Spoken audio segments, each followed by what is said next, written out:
하나님 감사합니다. 험한 풍파가 우리의 인생을 하나님께로 더 빠르게 인도합니다.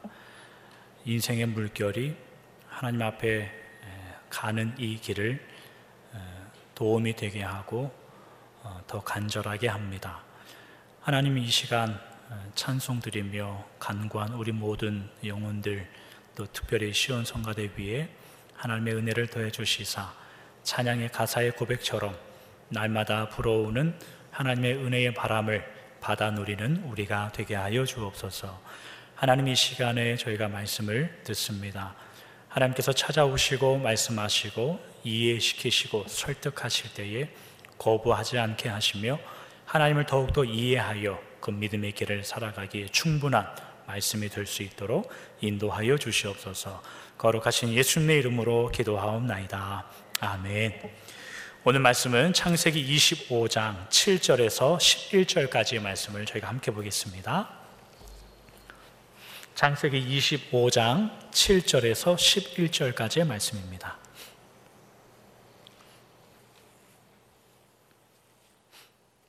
창세기 25장 7절에서 11절 제가 봉독해 드리도록 하겠습니다.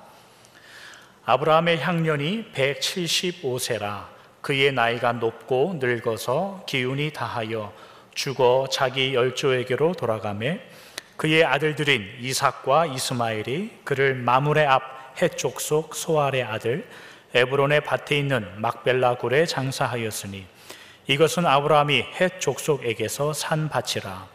아브라함과 그의 아내 사라가 거기 장사되니라. 아브라함이 죽은 후에 하나님이 그의 아들 이삭에게 복을 주셨고 이삭은 부엘라 헤로이 근처에 거주하였더라.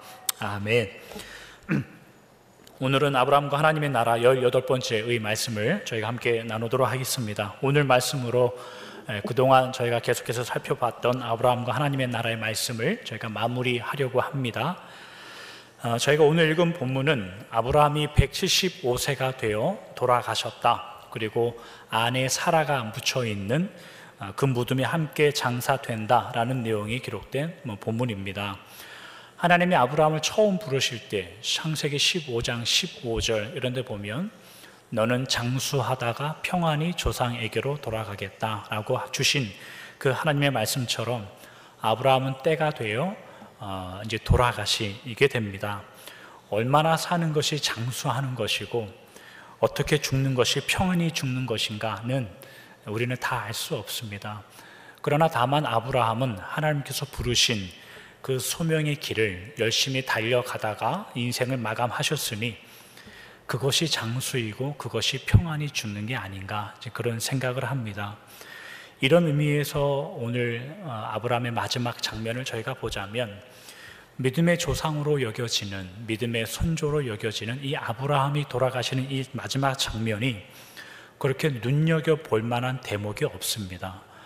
저희가 주목해서 볼 만한 대목이 없다는 말이죠.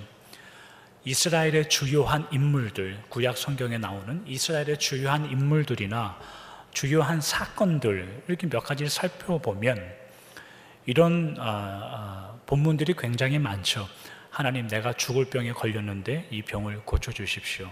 혹은 하나님, 내 생명을 연장해 주십시오 라는 내용이 참 많죠, 구약 성경에서는. 그러나 그런 기도도 뜻밖에 나오지 않습니다. 혹은 자녀들이나 주변에 있는 주변의 나라 사람들이 저 사람으로 인해서 우리가 복을 얻게 되었으니, 저분이 돌아가셨으니 우리가 어떤 은혜를 나눠야 되지 않겠는가 라는 어떤 큰 대접을 받아 큰 행사를 치르는 내용도 기록되어 있지 않습니다. 아브라함은 다만 돌아가셨고 오늘 11절에 있는 본문 그런 기록처럼 아브라함에게 주셨던 하나님의 복이라는 것이 이제는 그의 아들 이삭에게 물려져서 내려가는 그런 내용만 그저 기록될 뿐입니다. 어쩌면 아브라함은 우리 같은 생각이면 할 수 있는 일이 더 있을 수도 있겠죠. 더 하나님의 나라를 깊이 이해하고 더 하나님의 뜻을 온전히 확장하는 일에 있어서 하나님, 더 해야 될 일이 많습니다. 이렇게 갈 수는 없습니다. 그러니 기도하오니 응답해 주십시오 라는 마음을 가질 법하기도 한데, 이 아브라함은 그냥 현실에 타협하는 것도 아니지만 체념을 하는 것도 아니지만 적극성을 띠지 않습니다. 그러니까 아브라함은 그의 인생 마지막 모습은 신앙의 적극성을 가지고 하나님의 나라를 더 효과 있게 이루어 가겠습니다 라는 모습이 나오지 않고 그냥 어떻게 표현할까요? 사라집니다. 그냥 조용하게. 이 모습을 어떻게 이해해야 되는가? 오늘은 그 아브라함의 마지막 이야기를 살펴보면서 그 내용을 저희가 좀 생각해 보려고 합니다. 빌립보서 1장에 가면 사도 바울이 이러한 고백이 있습니다. 빌립보서 1장 22절입니다. 그러나 만일 육신으로 사는 이것이 내 일의 열매일진데 무엇을 택해야 하는지 나는 알지 못하노라. 바울이 로마의 감옥에 있을 때에 기록한 이 내용인데, 바울이 돌아가시는 장면을 생각하면 불과 이제 한 2-3년 후에 이제 사도 바울은 돌아가시게 됩니다. 육신으로 사는 이것이 내 일의 열매일진데, 이 단어는 내가 그래도 생명을 가지고 내가 하나님이 주신 그 소명을 잘 감당하고 복음을 잘 전하는 것이 내 책임이고 내 사명인데 이렇게 갇혀 있어서 어떻게 될는지 잘 모르겠다, 이제 그런 마음을 가진 겁니다. 그 뒤에 23, 24절에 가면 사도 바울이 계속해서 이런 고백을 합니다. 내가 그 둘 사이에 끼었으니 차라리 세상을 떠나서 그리스도와 함께 있는 것이 훨씬 더 좋은 일이라. 그렇게 하고 싶으나 내가 육신으로 있는 것이 너희를 위하여 더 유익하리라. 둘 사이에 끼어 있다라는 바울의 고백은 감옥에서 이렇게 잡혀 있어서 이제 곧 죽을 것 같은데, 그 일과 내가 어떻게 해서든 내 육신에 거하여 소명을 감당하는 열매를 맺는 것, 이 두 가지 사이에 내가 이러지도 못하고 저러지도 못하고 있는 상황에 있다. 그러나 나에게 선택하라면 차라리 세상을 떠나 주님 앞에 가면 좋겠다라는 마음을 가져요. 우리가 아는 위대한 사도 바울이면은 어떻게 해야 은혜가 되겠습니까? 이 상황일 때 차라리 장렬하게 순교의 길을 택하거나, 아니면 하나님이 어떠한 상황 가운데에서도 나를 이 옥에서 구원해 주실 것이다 라는 마음을 가지고 담대하게 확신을 가져 기도하며 찬송해야 되는 것이 우리가 기대하는 사도 바울이지 않습니까? 그러나 뜻밖의 사도 바울은 무섭고 알지 못하고 두렵다, 이렇게 고백을 합니다. 사도 바울은 믿음이 떨어진 걸까요? 아니면 사도 바울이 이러한 현실 속에 내가 뭐 할 것이 있겠냐라고 체념하여 그의 삶을 놓고 싶다, 이렇게 이야기하는 걸까요? 적어도 성경을 통해서 배우는 사도 바울은 그러한 마음은 아닐 겁니다. 그는 이제 그 뒤에 계속해서 나오는 본문이 내가 살아도 내가 죽어도, 그러한 고백이 계속 나오는데, 어디에 가도 어떠한 환경 중에도 정황 중에도 내가 처한 현실이라는 것이 하나님을 어떠한 분이라고 평가하지 못한다. 그러니 나는 죽으나 사나 하나님의 은혜를 위해서 살 거다 라는 그러한 믿음의 고백하에, 전제하에 이런 고백이 나오고 있는 거예요. 저희가 아브라함과 하나님의 나라라는 이 내용을 지난 18번에 걸쳐서 계속 봐오면서 절대로 놓지 않고 붙들고 있으려고 했었던 그 한 가지 주제는 뭐냐면, 하나님께서 하나님의 나라를 세워가는 그 과정 중에 절대로 아브라함이라는 인물을 어떤 도구나 써먹을 내용으로 삼지 않았다는 거예요. 오히려 하나님께서 하나님의 나라의 본질을 어디에 두셨냐면 아브라함 자체에 두셨다는 거였어요. 다시 말하면 아브라함이 하나님이 원하시는 한 명의 성도로서 이루어가는, 한 명의 성도가 되어 발전하는 그 내용을 통하여 하나님은 하나님의 나라를 이루어 가셨다는 뜻이에요. 성도 자체, 여러분들 자체에 하나님은 하나님의 나라에 굉장히 중요한 뜻을 두고 있다는 의미입니다. 에베소서 1장에 가면 그게 이런 식으로 표현되고 있어요. 에베소서 1장 4절에서 6절에 있는 말씀인데, 곧 창세 전에 그리스도 안에서 우리를 택하사 우리로 사랑 안에서 그 앞에 거룩하고 흠이 없게 하시려고 그 기쁘신 뜻대로 우리를 예정하사 예수 그리스도로 말미암아 자기의 아들들이 되게 하셨으니 이는 그가 사랑하시는 자 안에서 우리에게 거저 주시는 바 그의 은혜의 영광을 찬송하게 하려는 것이라. 영원 전부터 택하신, 우리를 예정하셔서 예수 그리스도로 말미암아 거룩하게 하고 구원하여 생명을 주신 이유는 우리가 하나님의 이름을 영원히 찬송하고 하나님을 기쁘게 하는 것이 하나님의 최종의 목표라 이겁니다. 그것이 구원의 이유이고 은혜를 주신 거란 말이에요. 현실이라는 것은 여러분들이 겪고 있는 믿음의 길, 하나님의 나라를 이루어 간다는 여러분들의 삶은 여러분들을 위한, 믿음을 위한 배경이고 무대이고 정황일 뿐이고 하나님이 원하시는 중심과 의미와 주인공은 여러분들 자신이라는 거예요.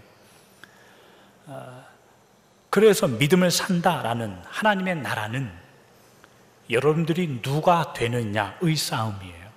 싸움이란 표현보다는 여러분들이 누가 되느냐의 그 문제가 하나님 나라의 중심이에요.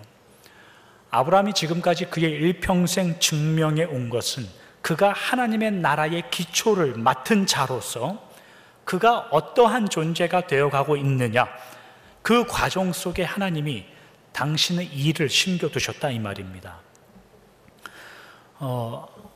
아브라함의 지난 날들을 생각해 보면 그는 하나님께 고향에서 부르심을 받았죠. 그 부르심의 길을 살다 보니 여러 가지 사건들을 겪었죠. 살다 보니 만나는 그 사건들을 겪다 보니 맞닥뜨린 겁니다. 여러 가지 일들에, 그 맞닥뜨린 일들에 본인이 해결하려고 하고 하나님 앞에 그 의미를 찾기 위하여 살다 보니 여기까지 온 겁니다. 아브라함은 절대로 억지를 부리지 않습니다. 아브라함은 절대로 하나님 앞에 무리하지 않았습니다. 그의 믿음의 인생 가운데 하나님을 이해하는 것만큼 그가 가야 할 마땅한 길을 자연스럽게 걸어왔습니다. 그것이 순탄했느냐? 순탄하지도 않습니다. 이와 비슷한 길을 우리도 걷는 겁니다. 성경에 다른 인물이 있는데 다윗이라는 인물을 한번 예를 들어보죠. 사무엘상에 있는 내용인데 사무엘상 21장에 가면 다윗의 이런 구절이 있습니다. 사무엘상 21장 12, 13절 다윗이 이 말을 그의 마음에 두고 가드 왕 아기스를 심히 두려워하여 그들 앞에서 그의 행동을 변하여 미친 채 하고 대문짝에 그적거리며 침을 수염에 흘리매 30장 3절과 4절입니다. 다윗과 그의 사람들이 성읍에 이르러 본즉 성읍이 불탔고 자기들의 아내와 자녀들이 사로잡혔는지라. 다윗과 그와 함께한 백성이 울 기력이 없도록 소리를 높여 울었더라. 다윗은 사울을 대신하여 이스라엘의 왕이 되기 위하여 기름을 부은 자입니다. 그럼에도 사무엘상 내내 다윗은 도망하는 사람으로 기록됩니다. 사울이 날마다 다윗을 죽이려고 달려드니까 다윗은 늘 도망을 다니는데 사무엘상 마지막 정도 가면 다윗이 어디까지 도망하냐면 이스라엘의 적국인 블레셋이란 나라까지 도망갑니다. 블레셋은 5개의 지방 국가가 합쳐진 하나의 연합 국가인데 블레셋의 한 나라인 가드라는 나라까지 도망갔어요. 근데 블레셋 가드라는 나라는 다윗이 오래전에 죽인 골리앗, 그 골리앗이 이 블레셋 가드 사람이거든요. 그러니까 이 가드 사람 딱 볼 때 다윗은 아주 철천지 왼수죠. 근데 그 다윗이 가드로 도망온 거예요. 살려달라고. 그러니까 가드 사람은 저 다윗을 우리 원수니까 반드시 죽여야 된다라고 이야기하죠. 그 이야기를 다윗이 옆에서 들었을 때 다윗이 선택한 방법은 뭐냐면 침을 흘리고 미친 척하여 대문 앞에 주저앉아서 대문을 손으로 긁는 그러한 미친 사람인 채 합니다. 다윗이 이렇게라도 살아야 나중에 하나님의 큰 뜻을 이루어야 되겠다라는 마음으로 그렇게 했을까요? 그렇지 않을 겁니다. 그냥 두려운 겁니다. 그냥 무서운 겁니다. 그렇게 죽고 끝나는 것이 무서우니까 그렇게라도 살아야 되는 겁니다. 30장에 가면 무슨 내용이 나오냐면, 그렇게 블레셋 땅에서 다윗이 살고 있는데 어느 날 사울의 이스라엘과 블레셋 나라가 전쟁을 하게 된 겁니다. 그러니까 블레셋 왕이 다윗을 데려다가, 다윗 너도 블레셋 편에 서서 블레셋과 다 이스라엘 싸울 때 블레셋 편에서 이스라엘과 싸워라, 그렇게 이야기를 해요. 그러니까 블레셋의 다른 나라의 왕이 회의를 하는데, 이 다윗이 우리를 배신해서 이스라엘 편에 서면 우리가 당하기 쉽지 않으니까 차라리 다윗은 이 전쟁에서 빼자 라고 하여서 이 다윗을 블레셋 편에서 빼서 다시 집으로 돌려보내면 3일 만에 돌아왔어요. 3일 만에 집으로 돌아오니까 아말렉이라는 나라가 있었는데, 이 이스라엘의 왼편에 서쪽에 아말렉이 블레셋이 빈집이 됐거든요. 이스라엘과 싸운다고 이 블레셋 나라를 빈집으로 만들어 놓으니까 이 아말렉이 빈집털이를 간 겁니다.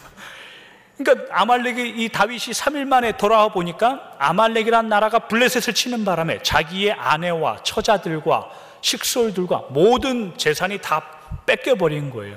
그 모습을 보고 다윗이, 성경에 어떻게 기록하냐면 화면에 있는 바대로 울 기력이 없을 정도로 울었더라, 이런 표현이 나와요. 기름 부음 받은 왕이 도망 다녀야 되고, 하나님의 나라가 어떻게 이루어지냐면 침을 흘려 미친 척 해야 되고, 주저앉아서 벽을 손으로 긁는, 누가 봐도 미쳤구나 라고 여길 만한, 또 좀 지나니까 식솔들이 잡혀가서 울 힘이 없을 정도로 눈물을 흘렸던, 그러한 인생을 살아왔던 게 다윗입니다. 그걸 참아내고 견뎌내야 하나님의 큰 나라를 이룰 수 있었기에 그렇게 했을까요? 아니요, 두려운 거죠. 삶에 처하는 환경들 속에 그가 무엇을 할 수 있을 법한 것이 없어서 그냥 당하는 겁니다. 그런데 그 과정 뒤에 하나님은 하나님의 나라를 세워요. 얼마든지 다른 예화는 많이 있습니다. 요셉과 형들의 이야기도 마찬가지죠. 요셉은 어떤 자일까요? 형들한테 팔려서 평생 억울한 자. 요셉의 형들은 어떤 사람들일까요? 동생을 팔아먹은 파렴치한 놈들. 이런 파렴치한 놈들과 억울한 놈이 합쳐져서 나중에는 이스라엘의 12지파가 된단 말이죠. 그리고 하나님의 나라가 세워져요. 이런 모든 구약에 있는 위인들, 우리가 믿음의 조상들이라고 말하는 이런 믿음의 조상들의 이야기, 그러한 분들의 인생을 통하여 하나님께서 세우시는 그 나라, 하나님께서 뭘 말하고 싶으냐를 우리가 곰곰이 들여다보면 뜻밖의 하나님께서 맡기신 그 나라의 일을 감당해 나가는 사람들의 인생이 어느 것 하나 보장되지 않고 대단치 않더라, 이 말입니다. 그러나 하나님은 그들에게 유일하게 주신 보상을 남겨놨는데, 그게 뭐냐면 그러한 인생이라 할지라도 하나님이 나라를 세우셨고, 그러한 인생이라 할지라도 하나님의 성실과 은혜를 경험하게 만드는 사람들로 만드셨다는 이야기예요. 우리의 이야기로 넘어와서 아브라함과 하나님의 나라 이야기 마지막을 정리하도록 해보죠. 오늘 설교는 최대한 빨리 끝내야 되는 게 저의 역사적 사명입니다. 우리 이야기만 하고 말씀을 정리하도록 하죠.